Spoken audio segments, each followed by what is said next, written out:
أضفيت على الحسن العبقى فالورد الحمد لله نحمده ونستعينه ونستغفره ونؤمن به ونتوكل عليه ونعوذ بالله من شرور أنفسنا ومن سيئات أعمالنا من يهده الله فلا مضل له ومن يضلله فلا هادي له ونشهد أن لا إله إلا الله وحده لا شريك له ونشهد أن سيدنا ومولانا محمدا عبده ورسوله أما بعد فأعوذ بالله من الشيطان الرجيم بسم الله الرحمن الرحيم بل الإنسان على نفسه بصيرا ولو ألقى معاذيرا سبحان ربك رب العزة عما يصفون وسلام على المرسلين والحمد لله رب العالمين اللهم صل على سيدنا محمد وعلى آل سيدنا محمد وبارك وسلم معزز سامعین کرام بزرگان محترم عزیزان ملت اللہ تبارک و تعالی جب کسی بندے کے ساتھ خیر کا بھلائی کا ارادہ فرماتے ہیں تو پھر اس بندے کی نظر میں اس بندے کے سامنے اس کے اپنے عیب کھول دیتے ہیں۔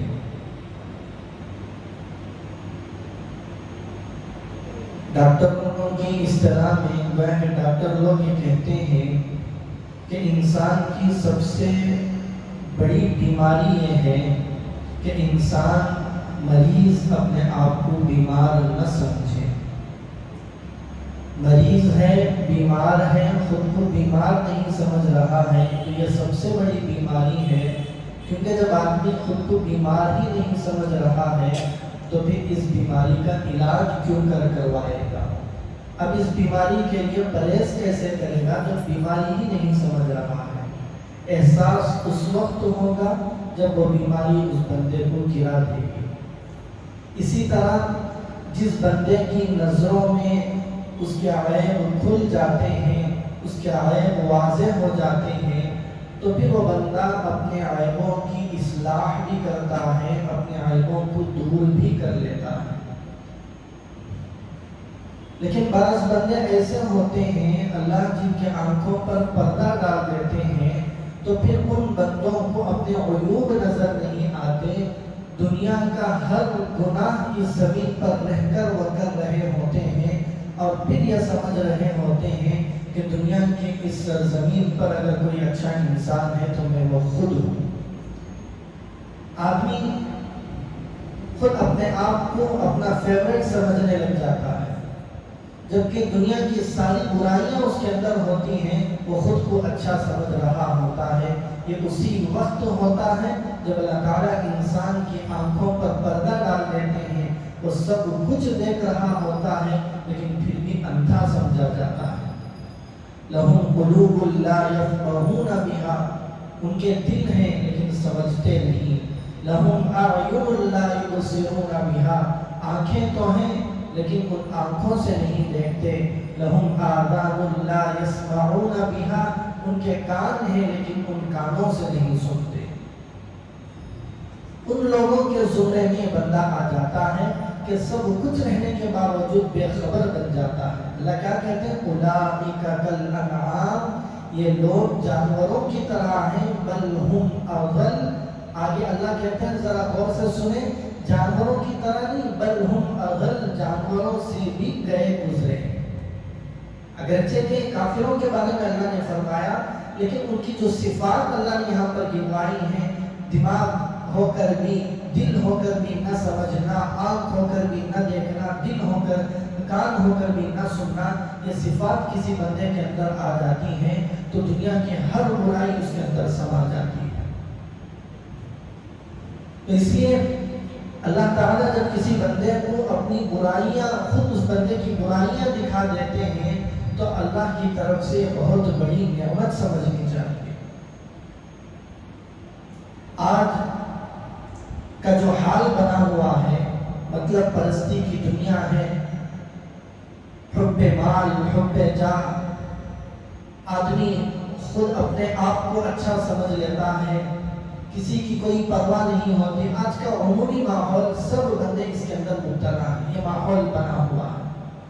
حضرت پیر صاحب نے لکھا ہے کہ حضرت کے ایک ساتھی، ایک انجینئر صاحب تھے، حضرت کے قریب ساتھ میں پڑھے ہوئے آدمی تھے، وہ ان کی ظاہری حالت کسی انگریز کی طرح نظر آتی، ہر قسم کی برائیاں، زبان بھی گندی، زبان میں جس کے بارے میں غیبت آئی کر دی، گالیاں بدنی، دل کسی کا دکھا دیا، اور آنکھوں سے بد نظری بھی ہو رہی ہیں، نمازیں بھی چھوٹ رہی ہیں، ہر قسم کی برائیاں ہو رہی ہیں، سود کی کوئی پرواہ نہیں ہے، دل میں آیا تو کوئی جمعہ پڑھ لی اور ایسے ہی جمعہ چھوٹ رہی ہے۔ حضرت کہتے ہیں کہ ایک مرتبہ تنہائی ہو گئی، مجھے ان سے بات کرنے کا موقع ملا، میں نے ان کے سامنے توبہ کے عنوان پر کچھ باتیں کی کہ گناہوں سے بچنا چاہیے، جو گناہ ہو گئے سو ہو گئے، ان گناہوں سے توبہ کرنا چاہیے۔ تو انہوں نے کہا میں نے آپ کی باتیں بڑی غور سے سنی اور مجھے ان باتوں کا بڑا اثر ہوا۔ آگے وہ کیا کہتے ہیں، میں نے جان بوجھ کر کبھی کوئی گناہ نہیں کیا، ہو سکتا ہے کہ انجانے میں کوئی گناہ ہوا ہو، اللہ اس کو معاف فرمائے۔ ہر قسم کے گناہ ہو رہے ہیں لیکن بندہ سمجھ رہا ہے کہ میں نے جان بوجھ کر کوئی گناہ نہیں کیا۔ تو آج ہمارا حال بنا ہوا ہے، توبہ کے عنوان پر بڑی بڑی باتیں ہم سنتے ہیں، گناہوں سے بچنا چاہیے، لیکن یہ ہم کوشش نہیں کرتے کہ میرے اندر بھی کوئی گناہ ہے یا نہیں، مجھے بھی توبہ کرنا چاہیے یا نہیں توبہ کرنا چاہیے، ہمیں اس کا احساس نہیں ہوتا۔ مثال کے طور پر اللہ کے نبی صلی اللہ علیہ وسلم نے فرمایا قیامت کے قریب ایک زمانہ آئے گا، زنا عام ہو جائے گا، حتیٰ کہ آدمی اپنی بیوی سے زنا کرے گا۔ اللہ کے نبی صلی اللہ علیہ وسلم نے فرمایا لیکن آج یہ ہو رہا ہے، گھریلو جھگڑوں کے درمیان آدمی طلاق کے الفاظ بک دیتا ہے یا ایسے الفاظ زبان سے بیوی کے لیے نکالتا ہے جو طلاق کی طرف اشارہ کرتے ہیں، طلاق ان الفاظ کی وجہ سے ہو جاتی ہے، پھر میاں بیوی ساتھ میں مل کر سالوں سال گزار دیتے ہیں، احساس تک نہیں ہوتا۔ بعد میں جب کبھی اس کا احساس ہوتا ہے یا کسی سے سنتے ہیں تو کہتے ہیں چھوٹے چھوٹے بچے ہیں، ہمیں کیا کر سکتے ہیں، نکاح ختم ہو گیا، ساتھ میں مل کر رہے۔ اللہ کے نبی صلی اللہ علیہ وسلم کی بات یہاں پر صادق آ رہی ہے۔ اس طرح کے گناہ ہمارے معاشرے میں کئی پائے جاتے ہیں جس کا احساس بھی نہیں ہوتا۔ اسی طرح شریعت کی کسی بات کا مذاق اڑا دیا۔ قاضی ثناء اللہ پانی پتی رحمۃ اللہ علیہ نے لکھا ہے کہ دو بندے گفتگو کر رہے ہیں، ایک بندے نے کہا کہ یہ شریعت کا مسئلہ ہے، اسے کرنا چاہیے، دوسرے سامنے والے نے جواب دیا رکھ پرے شریعت کو، یعنی ہماری زبان میں اگر بولیں تو بھائی شریعت کو صحیح پہ رکھو بھی۔ اگر اس طرح کا لفظ اس نے زبان سے نکال دیا، حضرت نے لکھا ہے فقط کفر، وہ آدمی کافر ہو گیا۔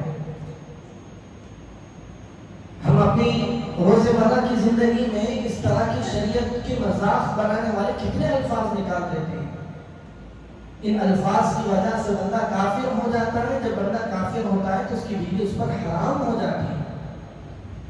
تو اس لیے یہ اس طرح کیوں ہوتا ہے، ہمیں اپنی زبان سے نکلنے والے الفاظ کا احساس نہیں ہوتا، ہمیں اپنے بدن سے، اعضاء سے، اعضاء و جوارح سے کیے جانے والے اعمال کا احساس نہیں ہوتا کہ میں بھی کوئی غلط عمل کر سکتا ہوں یا نہیں کر سکتا۔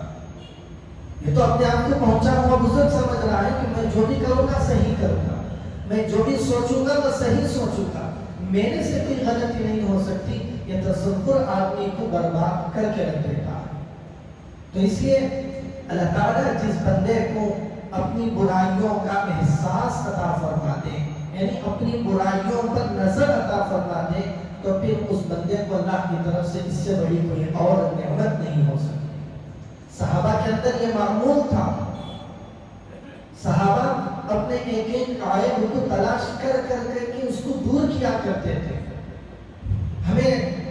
ہمارا جو ماحول ہے کہ ہم اپنے عیبوں کو دیکھنے کے لیے تیار نہیں ہوتے، اس بات کو ختم کرنے کی ضرورت ہے.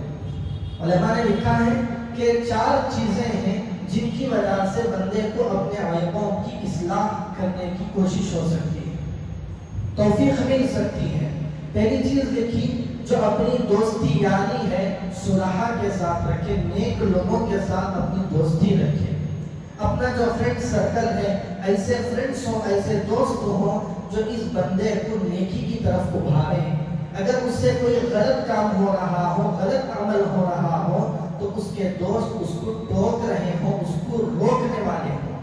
اللہ کے نبی صلی اللہ علیہ وسلم سے پوچھا گیا، یا رسول اللہ صلی اللہ علیہ وسلم بہترین دوست کون ہے؟ تو اللہ کے نبی صلی اللہ علیہ وسلم نے اس کی بہت ساری عادتیں گنوائی. ان میں سے ایک عادت یہ بھی گنوائی کہ وہ تعاون علی البر ہو، نیکی پر اس کا تعاون کرنے والا ہو اور برائی سے اس کو روکنے والا ہو. کوئی غلط راستے پر چل رہا ہے تو فوراً اس کا دوست اس کو آگاہ کرے کہ بھئی یہ راستہ غلط ہے، تمہیں نہیں کرنا چاہیے. تو پہلا کام کیا ہے؟ اپنا جو فرینڈ سرکل ہے، اپنی دوستی یاری ہے، آپ نے جن لوگوں کے ساتھ اپنا ملنا جلنا بیٹھنا اٹھنا ہے، وہ لوگ اچھے ہوں، نیک ہوں، صلحاء کے ساتھ اٹھنا بیٹھنا ہو جائے. جب وہ روکتے رہیں گے بار بار تو پھر اللہ تعالیٰ کبھی نہ کبھی توفیق دیں گے کہ اپنے ان عیبوں کی اصلاح ہو جائے. صحابہ رضی اللہ عنہم کے اندر یہ مزاج تھا کہ اپنے ساتھی کی کوئی برائی دیکھتے تو فوراً ان کو آگاہ کرتے. اللہ کے حضرت عمر رضی اللہ تعالیٰ عنہ امیر المؤمنین ہیں، مسجد نبوی میں خطبے کے لیے کھڑے ہوئے ہیں. اچانک ایک آدمی یا کوئی اور گڑیا کھڑی ہوئی، ایک آدمی کھڑا ہوا. اس نے کہا، امیر المؤمنین اس وقت تک آپ خطبہ نہیں دے سکتے جب تک آپ یہ بات واضح نہ کر دیں کہ مال غنیمت میں ہر آدمی کو ایک ایک چادر ملی تھی. آپ اپنے بدن پر 2 چادریں ڈال کر خطبہ دینے کے لیے کھڑے ہوئے. یہ دوسری چادر آپ کے پاس کہاں سے آئی؟ حضرت امیر المؤمنین حضرت عمر رضی اللہ عنہ نے اپنے بیٹے عبداللہ ابن عمر رضی اللہ عنہ کو اشارہ کیا کہ میرا یہ بیٹا تمہاری سوال کا جواب دے گا. حضرت عبداللہ ابن عمر کھڑے ہوئے اور کہا کہ بے شک یقیناً ہر آدمی کو غنیمت میں ایک ایک چادر ملی تھی. ایک چادر مجھے بھی ملی تھی اور ایک چادر میرے ابو حضرت عمر کو بھی ملی تھی. میں نے اپنی چادر میرے ابو حضرت عمر امیر المؤمنین کو ہدیہ اور گفٹ کر دی، اسی لیے میرے ابو کے بدن پر اس وقت 2 چادریں موجود ہیں. پھر حضرت عمر رضی اللہ عنہ نے آگے خطبہ دیا. اس وقت کا ایک مزاج یہ تھا کہ بندہ ہر کسی کو نصیحت کھل کر کرتا اور سامنے والا نصیحت کو قبول بھی کرنے کے لیے تیار ہوتا. ہمارا کیا حال ہے؟ کسی سے برائی سننے کے لیے بالکل تیار ہی نہیں ہوتے. کوئی بندہ مجھے روکے، مجھے ٹوکے، میں سننے کے لیے تیار نہیں. میری برائی مجھ سے کسی کے ذریعے سے مجھے سنی نہیں جاتی. حضرت گنگوہی رحمۃ اللہ علیہ، حضرت مولانا رشید احمد گنگوہی رحمۃ اللہ علیہ اپنی آخری عمر میں کتنے بڑے بزرگ ہیں. تذکرۃ الرشید پڑھ کر دیکھیں کتاب، پتہ چلے گا کہ حضرت کی ہستی کیا ہستی تھی. حضرت کے حالات پڑھ کر دیکھیں تو حضرت کی آخری عمر تھی. کوئی مخالف، کوئی حسد کرنے والا کوئی بندے نے ایک کتاب لکھی تھی. اس میں حضرت کے خلاف بہت ساری باتیں تھیں. جب حضرت کو پتہ چلا تو حضرت کی بینائی کمزور ہو گئی تھی. حضرت نے اپنے خالق کو بلا کر کہا کہ چلو کتاب پڑھ کر مجھے سناؤ. اس بندے نے کہا، حضرت تمہارے فلاں حاسد نے، فلاں مخالف نے کتاب لکھی ہے، پتہ نہیں اس کے اندر آپ کے خلاف کیا کیا بکواس اس نے لکھی ہوگی. تو حضرت نے کہا کہ سناؤ، اسی لیے تو میں سن رہا ہوں کیونکہ میرے مخالف کی لکھی ہوئی ہے، تاکہ میں دیکھ سکوں کہ اس کی لکھی ہوئی باتوں میں سے کون سی برائی میرے اندر موجود ہے، تاکہ میں اپنی اس برائی کو دور کر سکوں. اپنے مخالفین، حاسدین کی باتوں کو سننے کی عادت ڈالنا چاہیے. اور ہمارے لکھا ہے بڑی پیاری بات، بندہ ہر نماز میں دعا کرتا ہے، اہدنا الصراط المستقیم، اہدنا الصراط المستقیم. اللہ تعالیٰ جب اس دعا کو قبول کرتے ہیں تو اس بندے کے حاسدین پیدا فرما دیتے ہیں، اس کے مخالفین پیدا فرما دیتے ہیں. بڑی تعجب کی بات ہے، یہ کیوں کر ہوتا ہے؟ جب مخالفین ہوتے ہیں، حاسدین ہوتے ہیں، تو حاسد جو ہوتا ہے دوربین لگا کر دیکھتا ہے کہ اس کے اندر کوئی برائی تو نظر نہیں آ رہی، ایک چھوٹی سی برائی بھی نظر آ جاتی ہے تو پھر اس برائی کو ہائی لائٹ کر کے لوگوں میں بیان کرنا شروع کر دیتے ہیں۔ تو یہ ایک پولیس والے کی طرح یہ حاسدین، یہ اس کے جلنے والے بندے اللہ پیدا کر دیتے ہیں جن سے ڈر ڈر کر یہ بندہ پھونک پھونک کر قدم رکھتا ہے۔ اللہ نے دعا قبول کی، اہدنا الصراط المستقیم، اللہ نے ایسے لوگ پیدا کر دیے جو میرے لیے غلط راستے پر چلنے سے رکاوٹ بن جاتے ہیں۔ پھر بندہ جب پھونک پھونک کر قدم رکھتا ہے، ایک ایک بات پر، ایک ایک عمل کو غور کر کے سوچ سوچ کر کرتا ہے، تو پھر اس بندے کی برائیاں ختم ہو جاتی ہیں۔ کیوں؟ اب وہ سوچنے لگتا ہے کہ میں یہ کام کر رہا ہوں، اس کے اندر کوئی برائی تو نہیں، میرے اندر کوئی عیب تو نہیں جس کو سامنے والے اچھال کر لوگوں میں بدنام کر دے۔ تو اسی لیے جب حاسدین ہوتے ہیں، ہمارے مخالفین ہوتے ہیں، ان سے مقابلہ کرنے کی کوشش نہیں کرنی۔ کون آدمی ایسا ہے جو اللہ کے نبی صلی اللہ علیہ وسلم سے زیادہ نیک اور اچھا ہو سکے؟ اللہ کے نبی صلی اللہ علیہ وسلم سارے اچھوں کے اچھے، با اخلاق لوگوں کے با اخلاق، لیکن آپ کے بھی حاسدین موجود ہیں، آپ کے بھی جلنے والے، آپ کو بھی تکلیف دینے والے موجود ہیں۔ تو میں اور آپ کون سے اچھے آدمی ہیں کہ ہمارے حاسدین موجود نہ ہوں؟ کسی آدمی کے حاسدین، برا چاہنے والے، جلنے والے، ان لوگوں کا موجود ہو جانا اس آدمی کے برا ہونے کی علامت نہیں ہے۔ اس لیے میرا کوئی دشمن ہے، کوئی جلنے والا ہے، تو مجھے چاہیے کہ اس کی باتوں کو بھی غور سے سنا کریں۔ حضرت بایزید بستامی رحمۃ اللہ علیہ ایک بازار سے گزر رہے تھے، ایک عورت جگہ پر راستے پر کھڑے ہو کر کہنے لگی، او ریاکار، کتنے بڑے اللہ والے، پکار کر کہنے لگی، او ریاکار۔ حضرت نے کہا 20 سال میں کسی ایک آدمی نے مجھے آج صحیح پہچانا۔ یہ ہوتی ہے اللہ کے خاص بندوں کی صفات کہ مخالفین کی باتوں کو اپنی اصلاح کے لیے غور سے سنا کرتے ہیں۔ ایک بزرگ تھے، وہ اپنی بستی میں اپنے گاؤں کی طرف جا رہے تھے، ایک آدمی ساتھ ہو لیا اور حضرت کو ان کے خلاف بہت ساری بکواس ہوتے ہیں۔ جب وہ اللہ کے خاص بندے ہوتے ہیں، جو کوئی حق گوئی کرنے والے علماء ہوتے ہیں، تو ان کے خلاف بکنے والے، بولنے والے بھی اتنے زیادہ ہو جاتے ہیں۔ اس کی واضح مثال امام اعظم ابو حنیفہ رحمۃ اللہ علیہ، کتنی بڑی ہستی تھی لیکن جلنے والوں کی تعداد بھی حضرت کے زیادہ تھی۔ تو اسی طرح اس بزرگ کا کوئی برا چاہنے والا یا کوئی بہت ساری اس کی دل میں برائیاں بیٹھی ہوئی تھی، الٹی سیدھی حضرت کو سنانے لگا۔ پورا راستہ چلتے چلتے چلتے وہ اس کی باتیں سن رہے تھے۔ جب گاؤں قریب آیا، بستی میں داخل ہونے کے قریب ہوئے تو وہیں پر کھڑے ہو گئے۔ وہ آدمی پریشان ہوا کہ اتنا سارا راستہ تو چلتے چلتے آپ نے میری بات سنی، اب یہاں پر کھڑے کیوں ہو گئے؟ تو انہوں نے کہا کہ میں چاہتا ہوں کہ تم یہیں پر اپنی پوری باتیں مجھے سنا دو تاکہ میں تمہاری باتوں کو سن لوں، کہ اس میں کوئی اصلاح والی بات ہو تو میں اصلاح کر لوں۔ کیونکہ اگر میں بستی میں داخل ہو گیا تو وہاں پر میرے مریدین ہیں، متعلقین ہیں، چاہنے والے ہیں، تمہاری اس حالت کو دیکھیں گے کہ تم مجھے پریشان کر رہے ہو تو وہ تمہاری خبر لے لیں گے۔ اس لیے میں نہیں چاہتا کہ تم ادھوری بات کر کے چلے جاؤ، اس لیے یہیں پر کھڑے ہو کر تم اپنی پوری مکمل باتیں یہیں پر سنا۔ تو جو اللہ کے خاص بندے ہوتے ہیں وہ مخالفین کی، اپنے خلاف باتیں کرنے والوں کی باتوں کو بھی اپنے لیے علاج سمجھ کر، دوا سمجھ کر سنتے ہیں۔ تو اس لیے ہمیں یہ عادت بنانی چاہیے کہ کوئی بھی مجھے میری اپنی برائی پر آگاہ کرے تو میں اس کے لیے خیر خواہ، اس کو اپنا خیر خواہ سمجھوں۔ بالکل اس طرح نہیں کہ جو آج کل ہو رہا ہے، میری تعریف اگر کوئی کرتا ہے تو میں خوش ہو کر سنوں گا، ایک ایک بات غور سے سنوں گا، دل میں خوشیاں پھوٹیں گی، لیکن اگر کوئی میری ایک برائی پر آگاہ کرتا ہے تو میرا سب سے بڑا دشمن وہ بن جاتا ہے۔ میں سمجھوں اسے دشمن جو مجھے سمجھائے ہے، جو مجھے سمجھائے، اچھی باتیں بتلائے، وہ میرا دشمن بن جاتا ہے۔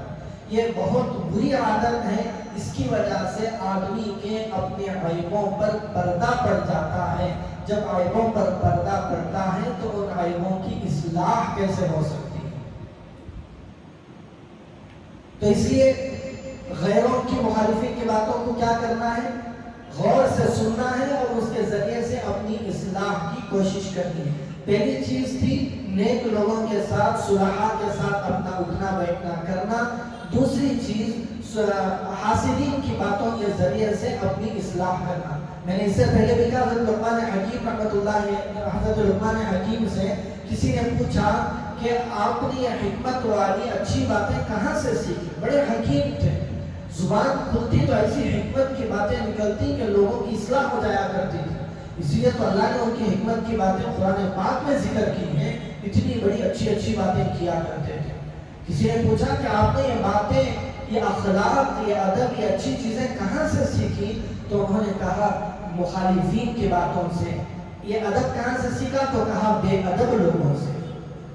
تو اسی لیے میں تیسری بات عرض کرنے لگا ہوں، دوسری چیز حاسدین سے اپنی اصلاح کرنا، تیسری چیز برے لوگوں سے اپنی اصلاح کرنا۔ میرے سامنے کسی کے کوئی برائی نظر آئی مجھے اپنی نظروں کے سامنے، تو مجھے چاہیے کہ میں اپنے اوپر اس کو لاگو کر کے میں سمجھوں کہ مجھے وہ برائی نہیں کرنی ہے۔ برے لوگوں سے اپنی اصلاح کرنا۔ جب اس نظر سے میں کسی برے آدمی کو بھی دیکھوں گا تو وہ برا آدمی میری نظر میں برا نہیں رہے گا۔ اسی لیے کہتے ہیں کہ جو نیک مومن ہوتا ہے، اچھا مومن ہوتا ہے، وہ کسی بھی دنیا کے بندے کو اپنے سے برا نہیں سمجھتا، خود کو تو برا سمجھتا ہے، ہر آدمی کو اچھا سمجھتا ہے۔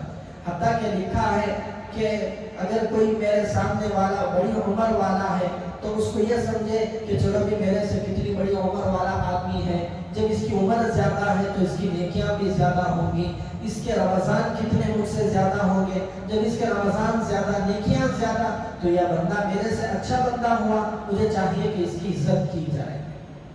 اگر چھوٹا بندہ ہے، میرے سے چھوٹا بچہ ہے، عمر میں کم ہے، تو میں یہ سوچوں کہ بھئی اس کی عمر میرے سے کم ہے، لہٰذا اس کی زندگی دنیا کے اندر کم گزری ہے، اس کے گناہ بھی کم ہوئے ہوں گے مجھ سے بھی، تو مجھے چاہیے کہ اس چھوٹے بندے کو بھی میں اپنے سے اچھا سمجھوں۔ بڑے کو بھی اچھا سمجھنا ہے کیونکہ اس کی نیکیاں مجھ سے زیادہ ہوں گی، چھوٹے کو بھی اچھا سمجھنا ہے کیونکہ اس کے گناہ مجھ سے کم ہوں گے۔ اب آگے چلیں، حتیٰ کہ کوئی عالم ہے، نیک آدمی ہے، اس کو بھی اپنے سے اچھا سمجھے۔ آگے لکھا، یہ تو بات سمجھ میں آنے والی ہے کہ ایک عالم کو، نیک آدمی کو، بزرگ کو اپنے سے اچھا سمجھے، یہ تو سمجھتے ہی ہیں۔ حتیٰ کہ لکھا ہے کہ ایک فاسق گنہگار کو بھی اپنے سے اچھا سمجھے۔ وہ کیسے؟ تو لکھا ہے کہ کوئی گنہگار بندہ کتنے ہی گناہ کرے، ایک مرتبہ اللہ کے حضور حاضر ہو کر سچی پکی توبہ کر لے تو اللہ اس کے گناہوں کو مٹا دیتے ہیں۔ یہ سوچے کہ اگرچہ کہ بندہ گنہگار ہے، پتہ نہیں اللہ اس کی کب توبہ قبول کر لے، کب توبہ کی توفیق دے دے کہ اس کے گناہ معاف ہو جائے، اس کے گناہوں کو نیکیوں سے بدل دیا جائے، اس لیے یہ بندہ بھی مجھ سے اچھا ہے۔ پتہ نہیں میرے اندر کیا عیب ہے، کیا گناہ ہے، اس گناہوں سے، ان عیبوں سے توبہ کی توفیق ملے گی بھی یا نہیں ملے گی؟ اب یہ بندے کو توبہ کی توفیق مل جائے گی تو یہ بندہ تو میرے سے اچھا ہے۔ یہ دوسری بات ہے۔ تیسری بات، یہاں تک لکھا ہے کہ ایک مسلمان کو تو اپنے سے اچھا سمجھنا ہے، ایک کافر کو بھی اپنے سے اچھا سمجھنا ہے۔ اس کی وضاحت علماء نے کی ہے کہ ایک مسلمان بندے کو اپنے سے حالاً اچھا سمجھے، یعنی فی الحال یہ مسلمان بندہ میرے سے اچھا ہے، بالکل یہ صحیح بات ہے۔ اور جو کافر بندہ ہے اس کو احتمالاً اپنے سے اچھا سمجھے۔ احتمالاً ہو سکتا ہے کہ فی الحال یہ کافر ہے، اللہ تعالیٰ آخری وقت میں اس کو ایمان نصیب فرما دے، ایمان کے ساتھ پورے اعمال کا خاتمہ ہو جاتا ہے، یہ بغیر گناہوں کے ایمان کے ساتھ دنیا سے جا سکتا ہے، اس لیے ہو سکتا ہے کہ یہ بھی میرے سے اچھا ہو۔ جب دنیا کا کوئی بھی بندہ میرے سے، میں کسی بھی بندے کو میں اپنے سے اچھا سمجھ رہا ہوں، کسی کو برا نہیں جان رہا، تو میرے دل میں کسی کی برائی یا کسی کے بارے میں کینہ کہاں سے آ سکتا ہے؟ جو دل بے کینہ ہو اللہ تعالیٰ اسی دل کو پسند فرماتے ہیں۔ اللہ تعالیٰ کو وہی دل محبوب ہوتا ہے جس دل میں کینہ نہ ہو۔ مولانا روم رحمۃ اللہ علیہ حضرت نے مثنوی شریف لکھی، نہ جانے اس مثنوی شریف کو پڑھ کر کتنے انسانوں نے اللہ تک کا راستہ پایا۔